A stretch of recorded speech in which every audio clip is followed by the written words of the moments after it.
This meeting is being recorded. You should now have something on your screen telling you. So I hope you'll all be happy to accept that this session is being recorded. So as I say, it's a great pleasure to welcome you. Please do use the chat to say who you are and where you are joining us from today. It's always lovely for us to know who is joining these sessions live, as well as finding out that many people access them by downloading them after the session. So please do use the chat to say who you are. So I can see more people joining as I speak. So a very warm welcome to those of you who've joined since I started. It's lovely to see so many people here today for our first session of GeogLive for the new academic year. We all hope you had a great summer holiday and that it doesn't feel too distant already. GeogLive is a series of seminars, webinars provided by the Early Years and Primary Committee of the Geographical Association. We'll be telling you a bit more about the Geographical Association later and the services that it offers. But GeogLive team are here to provide inspiration and support to everybody interested in primary geography. So just to let you know, we will be recording this. You will be able to download it from YouTube later. It'll be added to our archive. We would ask you, please, while we're doing the session, to turn your camera off until we get to the question and A section at the end, and also to mute. That ensures that our technical stuff works better. But please do use the chat. The chat is there for you to say who you are, where you're from, to make comments and to ask questions. So please do use that. So I'm thrilled to say that today we are focusing on an important piece of research undertaken by some members of the Early Years and Primary Geography Committee of the Geographical Association. Some of you will have heard of the Primary Geography Quality Mark, which is a wonderful scheme that allows people to collate information about geography in their school and then have it assessed. And you can apply, or you can be awarded bronze, silver or gold levels. And I'm thrilled that Jen, who is one of our main contributors today, has just discovered she has been awarded gold for geography in her school. So that's congratulations, Jen. That's absolutely fabulous news. So this is one of many activities that the Geographical Association carries out to support people working in primary geography. And later on, Jen and Kate, who are both members of the team, will be telling you a lot more about the programme and what they discovered from reviewing all the materials that have been submitted for the quality mark. This is not our first session focusing on leading primary geography. We did another one at the beginning of the year in 21-22. This is in our archive. You can see there the reference if you want to go for it, and it's called Leading Primary Geography. Please do go and look at that, especially if you are a new geography subject leader and feel that you would like support and inspiration at this moment. Okay, thank you, Anthony. So this is our agenda for today. My name is Julia Tanner. I'm a member of the Early Years and Primary Committee of the Geographical Association and a member of the team that brings you GeogLive. And I'm thrilled today we've got with us, as we often do have, Tessa Willey, who is going to talk to you about the Primary Geography Journal, the latest edition. Tess chairs the editorial group that leads primary geography. So she will be talking to you about that and some of the resources the GA has available to support you as a subject leader. And then we have Kate and Jen, who are both talking about the research project that we're focusing on today, the Primary Geography Quality Mark Research Report. Kate is going to give us an introduction to the key messages from it, and Jen, who is a subject leader in her school and has just been awarded gold as a gold Primary Geography Quality Mark member, she will be talking about it from a school perspective and how you can apply the key messages from the research report. So it's fantastic they're both with us. Thank you both very much indeed. And then, as always, there's a team of us supporting this, Sophie, Sally, Steve, Anthony, and the rest of the Early Years and Primary Committee of the GA. So thank you to everybody for your work on this. So I'm going to hand over to Tess now. Tess is going to tell us about the new edition of Primary Geography out very soon. Tess. Yes, Julia, thank you so much. Really excited about this new one, and I think, like all of you, you'd be really impressed by the cover there, which I think is a wonderful one. To get across the concept of this theme for this time, which is fluid geography. Really exciting, slightly different, rather unique idea and concept there. So there are lots of things, as you can imagine, to do with fluid geographies, including the story and journey of a river, which children can follow to get a really good sense of what river work is like. And also some ideas about fluvial field work. So how we can experience river field work, not necessarily going to visit a big river, but thinking about ways in which we can make that available for all children.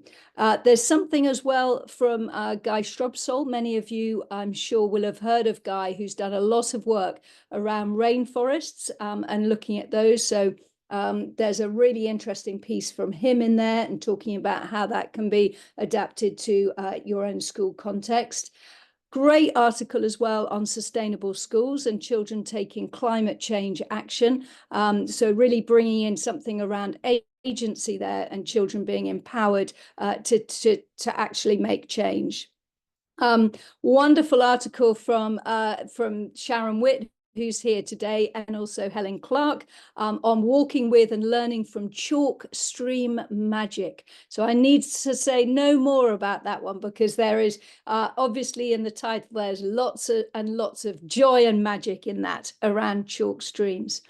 Lovely article as well on changing landscapes, weaving ideas around maps, talk, poetry and music. And a really important article on fluid identities from Kit Rackley on the meaning of safe spaces in schools and what that means and where they are and why they're safe. An article as well on threshold concepts and the changing of perspectives and looking at things in different ways. And then also we have our interview this time is with the youngest ever coral reef ambassador. So really exciting bit of experience there from someone who lives in Australia and talking about the coral reef from their perspective. So please do have a look at that. It should be landing on your doormats very, very soon, and is of course available online before that time. So that is something to be excited about. Thank you, Anthony. Please don't forget the GA resources. There's lots on it, and also not just the resources from the shop, but also there's lots and lots of information on the website, and a whole section geography subject leadership. So if you search for geography subject leadership, you'll come up with some really, really important and useful information. Please don't forget, of course, the handbook Leading Primary Geography, which does talk about leading primary geography, and there's a whole section at the end by Paula Owens on subject leadership. So I do recommend that highly to you. The Everyday Guide to Primary Geography, lots around leading in that as well. In the Know series, of course, and then the Primary CPD Pack series to help with leadership in developing your team as a subject leader. So please do, lots of things there, and I know that if you do some exploring on the site, you will discover lots of other things there as well. So I think that's it specifically from me, Anthony, and over to Kate. Thanks, Tess. Thank you. So what we're going to have a look at is the research that some of us have done about the PGQM. Next slide, please, Anthony. So the PGQM, I know Julia explained what that was earlier. It's that self-assessment framework. So people who are applying, schools who are applying, are looking at how their geography is doing in the school. It's aimed to both recognise the geography that's already been taught, but also to help schools identify what they could do to further improve it. And the areas that are looked at the bottom, so geography leadership, the attitudes to geography in the school, what the curriculum includes, and how the teaching is done, the pupils' work and achievements, and the school's priorities for geography, so how that's going to look in the future. Next slide, please, Anthony.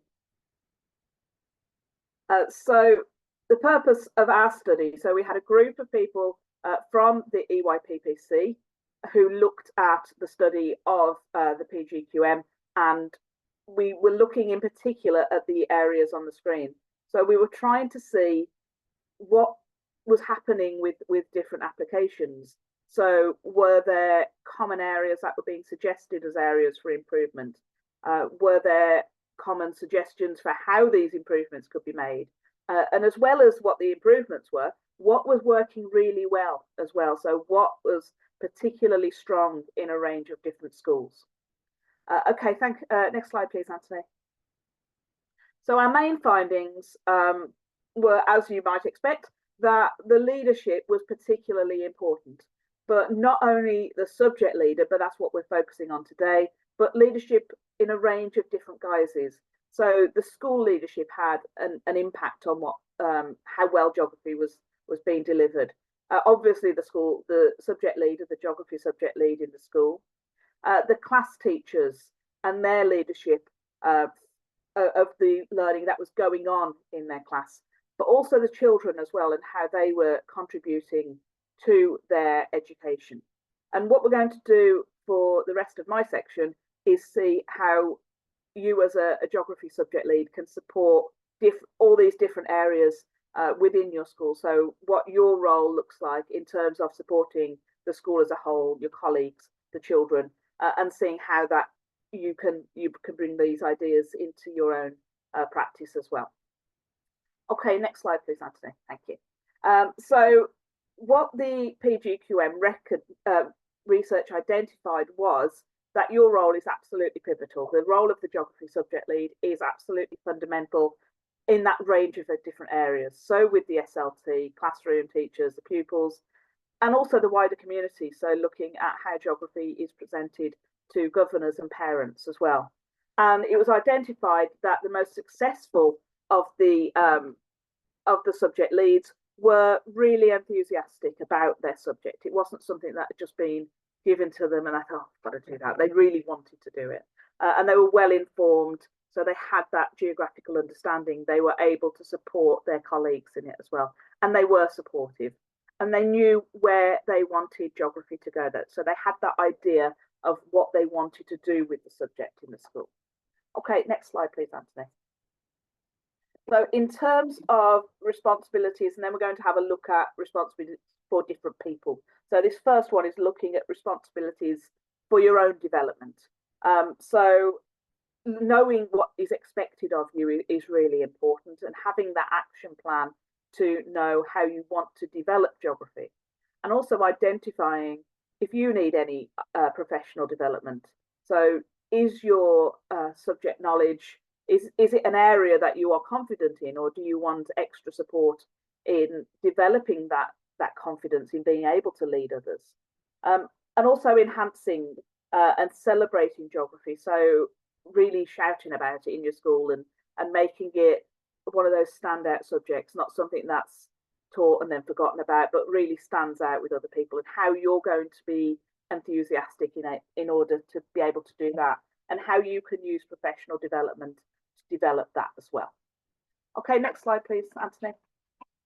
So your responsibilities as a subject lead for the school that you have.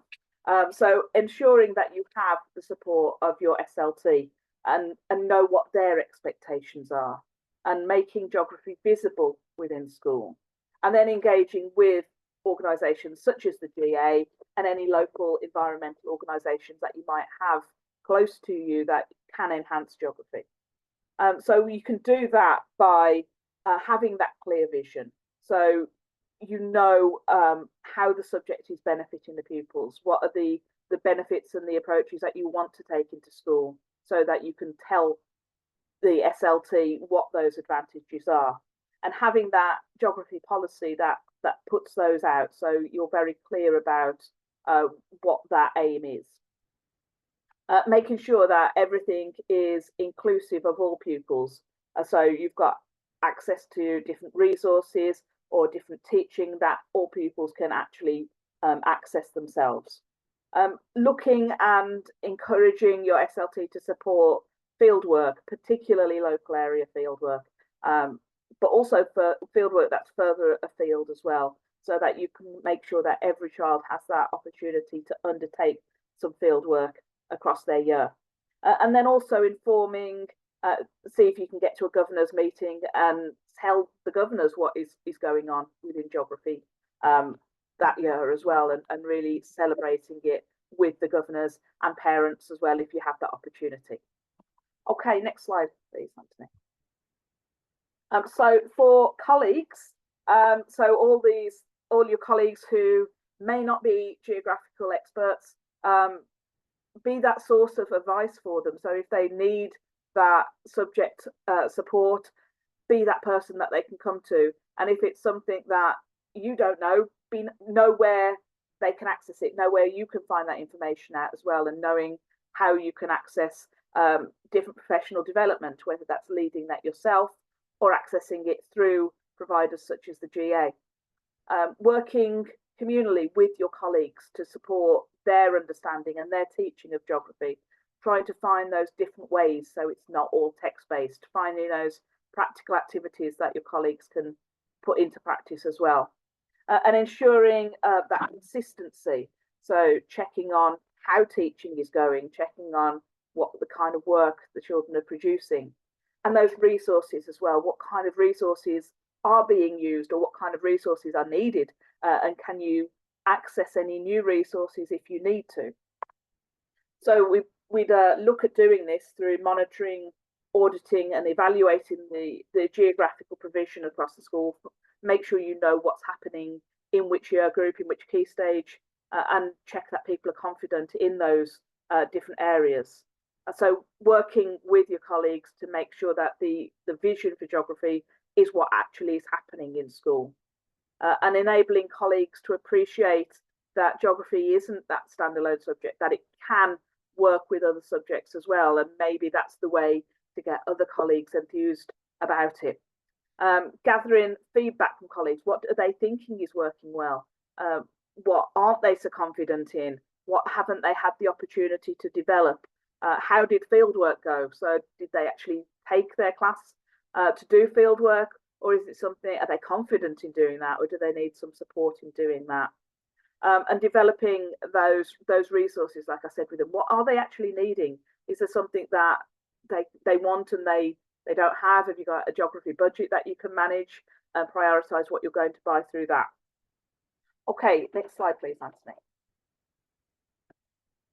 And then for pupils as well. So in order, your responsibilities for the children in the school, appreciating that they are going to hold different views about geography, and that they should all be celebrated, and understanding and acting on those.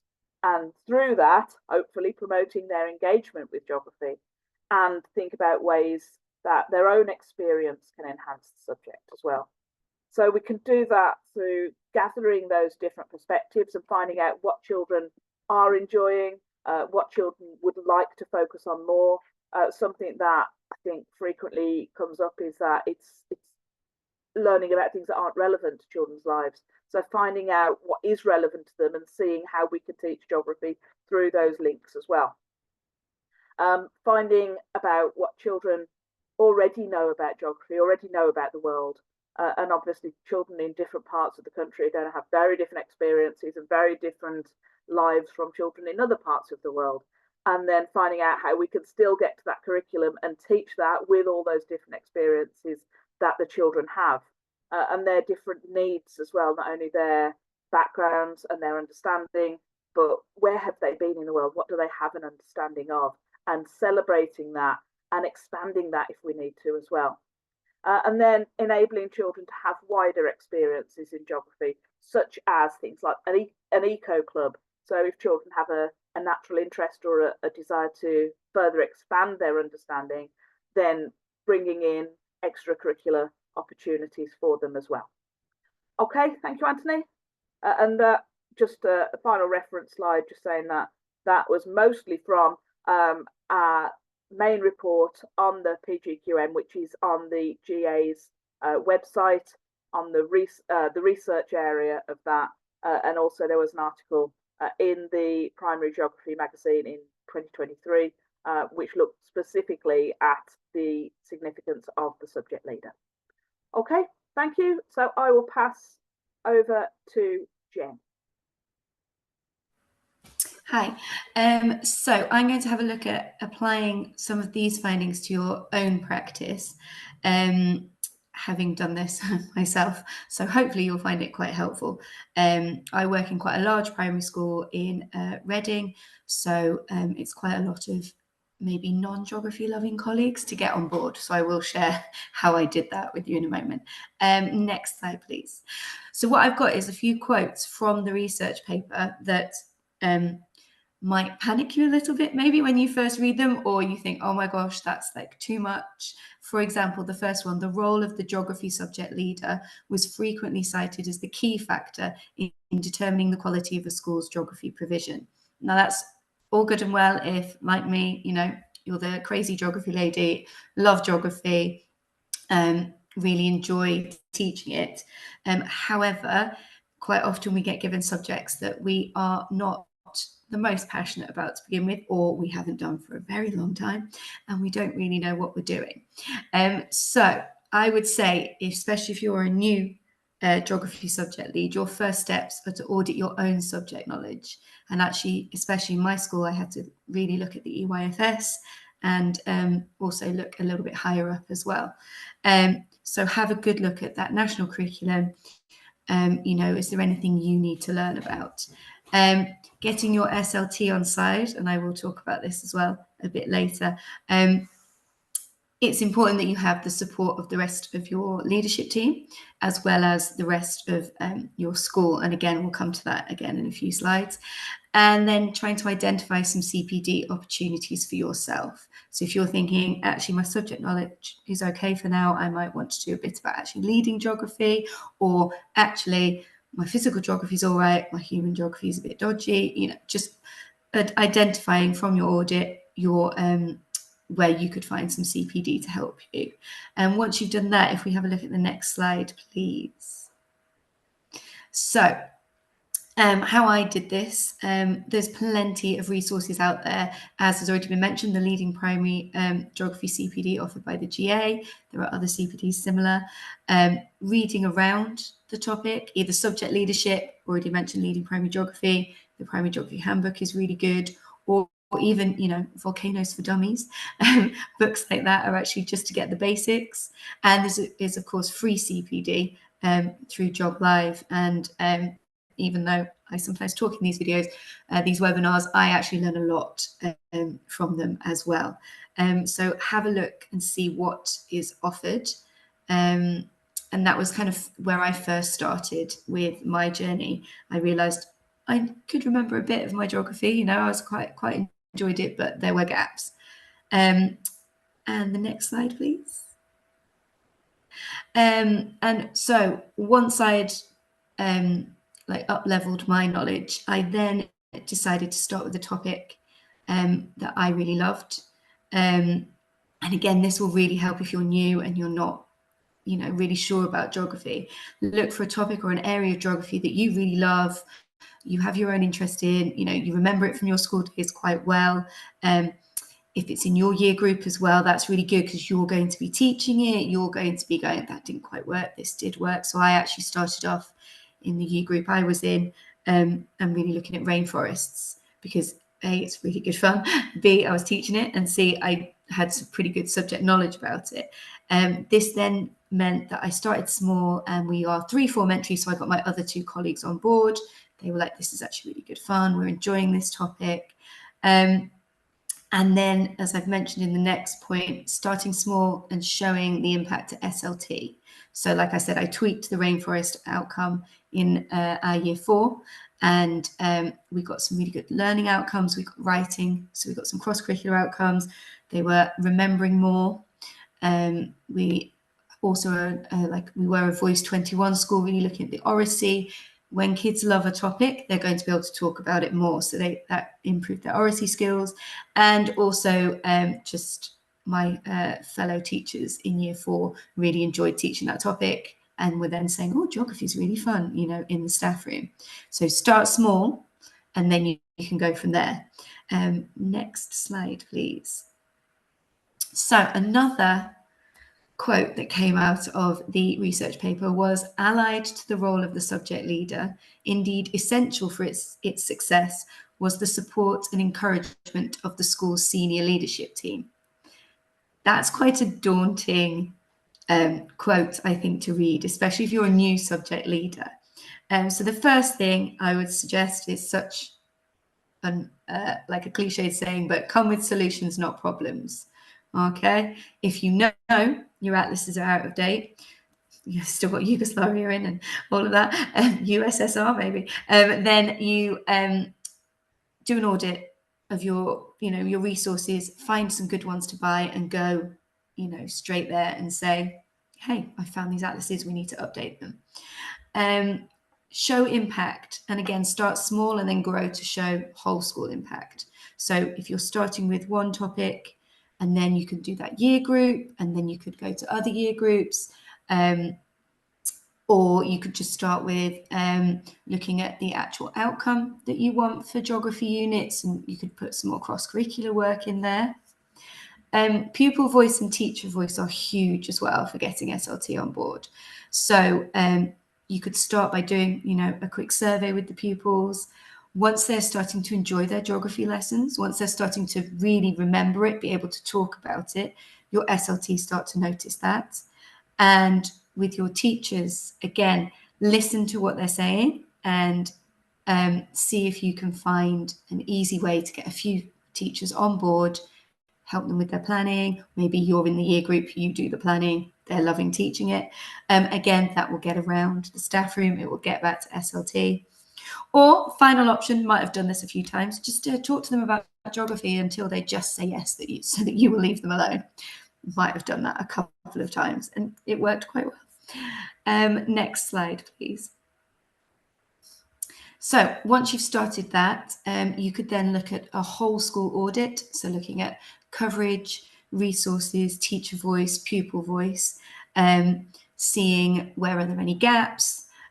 Once you've done that, identify some quick fixes and implement them quite quickly. So maybe it's, oh, there's no field work in year 4.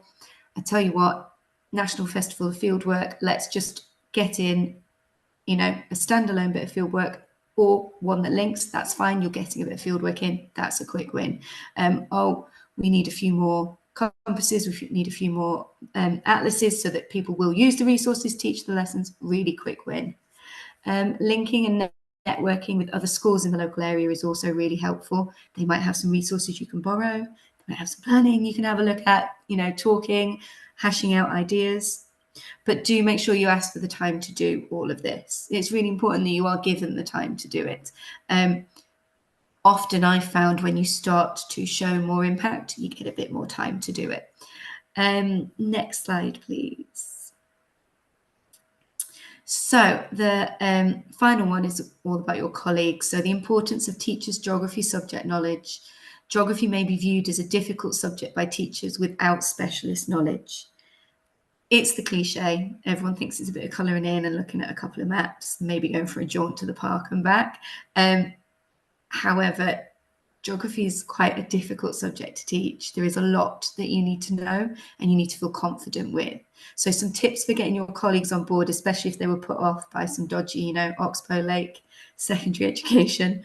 Find the other geographers in your school and get them on side. As I said earlier, looking at your teacher voice, look for your quick fixes, implement those, and then you can add other longer projects to your action plan. For example, you know, looking at the progression over the whole school or through Key Stage 1, Key Stage 2. Raising the profile of geography in your school. The National Festival of Fieldwork is a really good one. Some fun trips, displays, assemblies. For National Fieldwork, the National Fieldwork Festival last academic year, you know, every year group did something. They all really enjoyed it. Since then, I've had, you know, some of the newer teachers coming to me and being like, this is so much fun. How can you help me a bit more with my geography? Staff meetings. I try and make geography staff meetings fun, because sometimes at the end of the day we're a bit tired. So a bit of theory and practical ideas I find works really well. Ideas that might be able to be used across geography topics is also quite useful. Again, a little bit of bribery, bribing them with cakes and cookies or chocolates. If you're doing a staff meeting, you can absolutely bring some sweet treats for everybody. I recently, well, summer doesn't seem like it happened. Last academic year, I did do half a staff meeting. It was geography, half was maths, and lots of them were very sad that the geography ended, because you just got to get them engaged, get them doing fun things, and helping your colleagues with the planning. If you are there to help, they're much more likely to, do it, go along with it. You can then instill your passion into them as well, and they are going to have a much better time. Next slide, please. Can't quite remember. Yeah, so that was kind of roughly it. My main reference to this was the research paper we looked at. What I will say is, having very recently done the PGQM myself, it was a really fantastic process that we went through, because you're self-evaluating your work and you're spotting, oh, I need to do this. Oh, this is really good. I forgot we did this. It also gets the whole school on board. So if anyone is thinking of applying for the PGQM, I highly recommend it. And also the children get really excited about it as well. Hopefully you found that helpful. And any questions, please do put them in the chat. Thank you so much, Kate and Jen. That's absolutely fabulous overview for us of that really important piece of research based on what's going on in schools throughout the land. I'm going to come to the slide that's on the screen in the moment, but before we do that, Jen, you did say how much you would recommend doing the PQM. Could you just tell us what it was about it that made it so effective in your experience? Well, I've been working on our geography curriculum for a while, and when you're looking to improve something, quite often you are looking at what needs to be done and not necessarily at what is being done really well. So it's really good. It kind of reshined the light for me on what we're doing really, really well at our school, and I was able to share that with our colleagues. It was fantastic to hear the views of my colleagues and the pupils about geography, how much they liked it. And it also helped me reflect on what we could do better, what were the next steps, but in a really positive way, in a helpful way. The feedback, you get lots of suggestions, which is really helpful. And just maybe thinking about things that sometimes they've just dropped out of your mind, and actually it's quite helpful. You started to look at this. Wait a minute, I looked at that 6 months ago. I should probably come back to it, because we're all very busy. There is a lot to do. So it really focused my mind as well on really looking at the geography given in my school, and how good it was and how we can improve it still.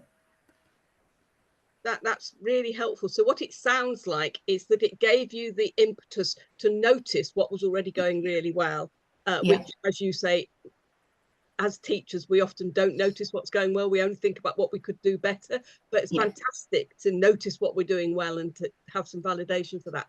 And it also sounds, from what you say, as if you had a lot of engagement from your colleagues. So that you heard a lot about what they had to say and they made suggestions, and also from the children. Would that be right? Yeah. So that in itself will increase people's interest and motivation in geography, won't it? That's fantastic. Yeah, definitely. And even though you're gold, it sounds like you still found a few things you could improve. Is that? Yep. Yes. So I'll be coming to all the next GeogLives. Well, let's hope they live up to expectations in that case. Oh, that's really, really helpful. Thank you. Team, I am not monitoring the chat here because I can't get it up on the screen. So are there questions coming in the chat that Kate or Jen could answer? Has anybody got any? Anthony? There are, Julia, some really interesting ones. So the Brains Okay. Trust will be put to the test, maybe the wider Brains Trust as well. Melissa's got a really good question, which is on developing as a leader the curriculum. Melissa's moved schools and needs to improve geography, has enthusiasm, but doesn't know where to begin with writing and or improving the old curriculum. So I'll throw that one out there to start off with. Right. So anybody on the team or indeed beyond the team who would like to have a go at answering that? Sharon, thank you. I think the first thing that I would do is always to audit what's already going on. So I think there may be some great geography already happening in the school. So I think that's where I would begin, and then perhaps look at the curriculum to start to identify some gaps. But I'll leave it there for now, and let's see if anybody else wants to come in. Oh, that's great, Sharon. Thank you. The rest of you do put your. We're into the question and answer section now, so do please put your put your screens on if you'd like to. Put your cameras on. Has anybody else got anything they want to contribute? I think Sharon's right. Starting by auditing where you are is always a good place, and there may be fantastic things going on.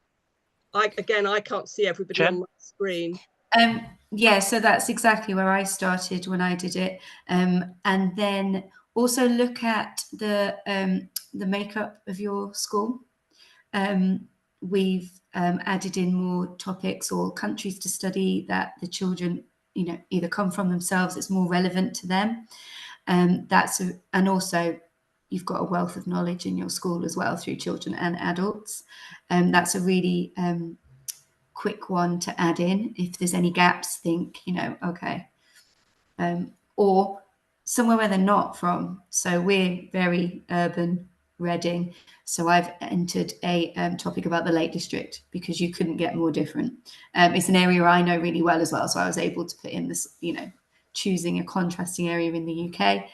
But yeah, definitely start with an audit. That's great, Jen. Thank you very much. Tess, you've got your hand up, I think. Yes, I mean, such good advice, and I think and thank you so much, Jen and Kate. Really invaluable stuff there. I think also thinking not just auditing your own geography, but I think auditing other subjects as well, and seeing, talking to other subject leaders, and there's so much that can be integrated with other subjects, as long as it's really clear what the aims and objectives of the geography are and where they link into the curriculum, national curriculum, and so on, or development matters. But I think there's probably lots and lots of geography that's going on in other areas, but it's not. It's so implicit that either the teachers or the children don't actually know about it. So I think making some really tangible links as well with other teachers, and thinking about, really good opportunities that you can do if you're doing a local area study or something like that, talking to the history lead, and well, it's probably the geography and history leaders, as in so many schools. But I think there can be some really valuable things that can be done in a sort of cross-curricular way, but really identifying that geography through thinking about those concepts that are covered. Thank you, Tess. And another thing I would recommend is asking the children what they are interested in. Both Jen and Kate talked about the importance of making the geography relevant by making it relevant to children's own lives. And I think that is so important. And there are so many ways we can do that, and finding out what they're interested in, I think, is another really good tactic there. Elaine, would you like to say something about the resources that the GA offers on the website to support a subject leader not certain where to start? Yes, so we've got quite a range of things, but I suppose the best area to start with, and we are updating it, so just sort of keep going back to it, is the curriculum support area, which I'll put a link in the chat in a minute, but there's quite a few different things. I put a few links in the chat to sort of try and be helpful with there, but we've got an extensive section on geography leadership, primary geography leadership there, primary geography. to provide information and support and ideas and links to resources, so primary geography, journal articles, for example, and other bits of information that people can go and access. I mean, some of it you have to be a GA member to look at, but some of it is accessible to everybody. That's great, Elaine. Thank you very much. There are also lots of free online teaching resources available now, being created by Anna Granfield, which many of you might find useful. If you're not aware of that area, it's growing all the time. There's lots and lots of different things there. Something else that people are, can I come back to you, Elaine? Something else that people are often concerned about is progression in skills. So I would recommend to you a non-geographical association resource by Paula Owens, which is about progression in map work from early years foundation stage through to the top of key stage 2. And you can find that on the Ordnance Survey website, and no doubt somebody will be able to pop that reference in the chat for you all to look at. Elaine, I'll come back to you. You've obviously had another thought. Yes, it's just when you mentioned the online teaching resources. So we do have quite a range of things for Key Stage 1 and Key Stage 2, but we also have early years foundation stage resources, and those are accessible to everybody. So there is no sort of member paywall or anything there. And we've done that deliberately. Anything that we do for EYFS is free for everybody. Thank you, Elaine. Okay, well, that question, Melissa, has certainly prompted lots and lots of advice and suggestions, and I hope they're useful to you. Anthony, were there some more questions there that you'd noticed? There were, and I'll come to that in just a moment. Just the only other thing I was going to add was you talked about in relation to children's interests and children's geographies.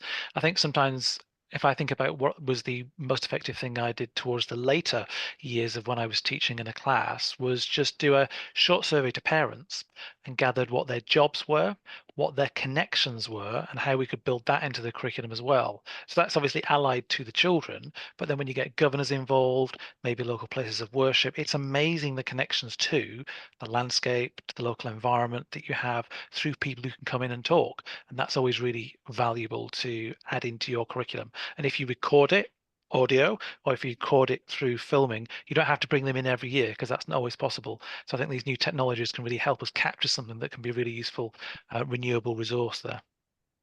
That's a fantastic suggestion, Anthony. Thank you very much. Okay, do you want to? And Rachel has a point. She's got a very short, succinct point of how do you plan successfully a curriculum for mixed year classes? And I don't have an answer to that. So mixed year classes. Rachel, I don't know if you've got any particular context that you can give us there, but that's the kind of question posed. Is there anybody who'd like to pick that up again? I can't see everybody on the screen, so. I've had to do that. Thanks, Jen. It was interesting. What I can say is if you're looking at any skills progression you have out there, this can help you see, children through the year groups. Often, not always, year groups that are put together could roughly, do the same topics and be accessing it at slightly different levels. Not always, I know. What ours was only a mixed year group for 1 year, which it was interesting, a logistical nightmare. So we were really looking at those skills progressions. If there's anything really key in year 3 and year 4, there's often overlaps, for example, 3 and 4.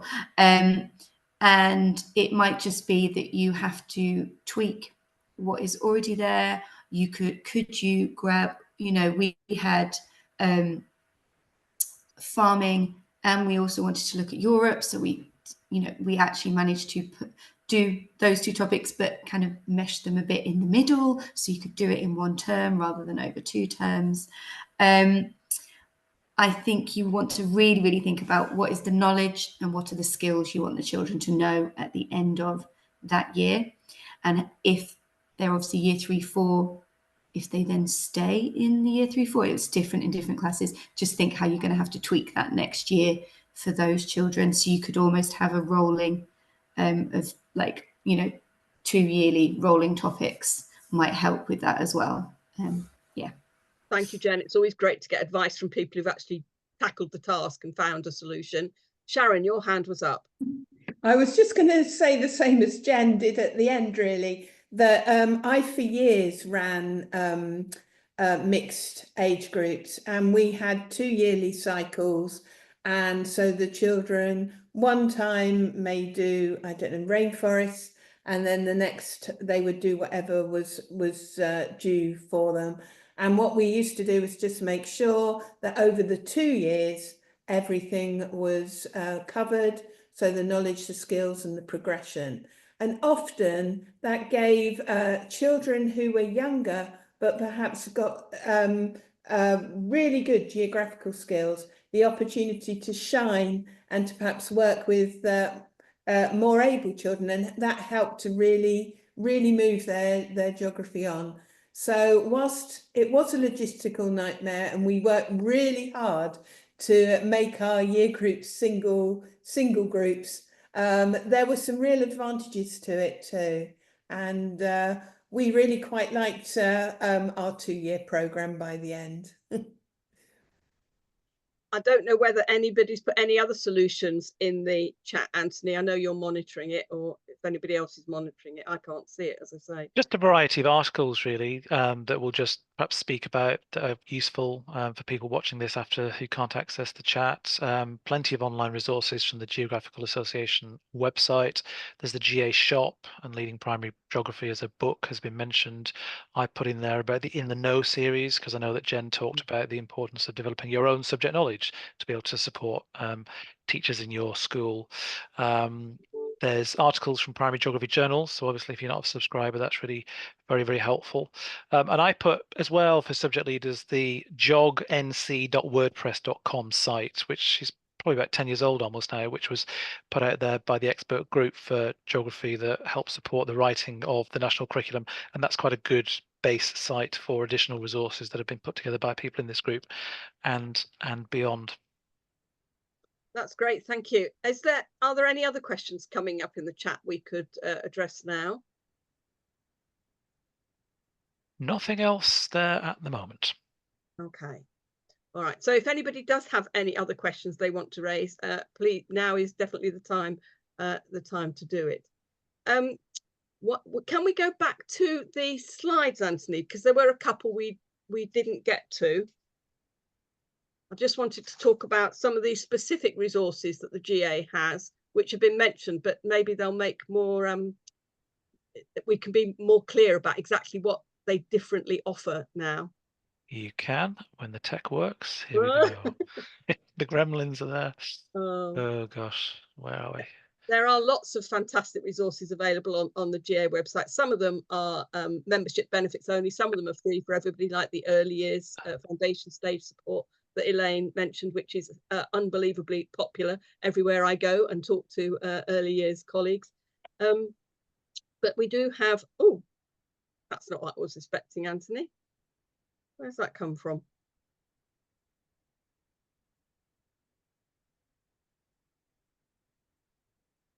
I'm sure this is valuable, what's on the screen, but it was not what I was expecting. That looked like a document about some of the key ideas in geography. Is that right? Yes, good job I shared that and not something else. Okay, here we go. That should be the right one. That absolutely is the right one. Okay. So just to finish, I know we're coming to the end now. The website Elaine mentioned, Geography Subject Leadership, that's part of the GA website. It's easy to find if you use the search function, and that is divided into primary and secondary sections, and it is full of lots and lots of useful guidance and support. So I really would recommend that to everybody. The handbook Leading Primary Geography is our core text for primary subject leaders, and it covers almost everything that anybody who is a subject leader in primary geography might want to know. And what it doesn't cover, it will give you a reference to where you can find the information. The Everyday Guide to Primary Geography is a series of 6 books. Many of them pick up the idea that Tess was talking about earlier on, about making links with other subjects. So the one that you've got on the screen is very geography focused, focused on developing local fieldwork. And there are local fieldwork opportunities for every topic. Even if you're doing rainforests, the first thing you might think about doing is going to a little bit of local woodland and looking at the ecosystem there before you start studying the ecosystem of the rainforest. So some of them are very firmly located directly in geography, but there's also one on doing primary geography through art. There's another one on doing primary geography through maths, and there's another one on using story and fiction in primary geography. So that whole series is full of ideas that some of you might want to pick up. And I'm thrilled to say that the fabulous author of the art one of them, is with us today. Margaret is with us today. Lovely to see you here, Margaret. The In the Know series has already been mentioned, and that is for building up your subject knowledge. There were 10 of these, but I think we now have an additional 5. And if you know your subject knowledge is a bit shaky in the area of volcanoes and earthquakes or settlements or anything else really that crops up in the curriculum, energy, resources, any of those big meaty topics that are now in the Key Stage 2 curriculum, we now have an In the Know, which is can be purchased as an e-document and will support you in your own subject knowledge, or alternatively, if it's your colleagues who are teaching those topics and feel their subject knowledge is good enough, it can support those. And the last specific resource we have for subject leaders is the primary CPD packs. And again, there's about 10 of these now. And these packs are designed for subject leaders to use with their colleagues in school. So each of them contains a lot of electronic resources. Most of them are based on an article from primary geography, which deals with an important topic like field work or map work, and the inquiry process, special needs. There's a whole series of these documents. And each of them provides the resources to either do a very quick 15 minutes introduction, or lead staff meeting of maybe an hour, or in the lucky circumstances that you have a whole half day or even day to lead some geography CPD in your school, then there are resources for that. So those are really good resources for subject leaders who are looking for support and advice at this time of year. Anthony, if you could move on now, I know you did it before. And then this is another place that I would recommend to you all, particularly those of you who are new to geography subject leadership. This is a fabulous archive of previous GeogLive seminars. And as you can see, they cover lots and lots of different topics. We've had several on fieldwork. We've had a very, very popular one on early years geography. There's one on using text in geography. There are several that deal with things like everyday geography.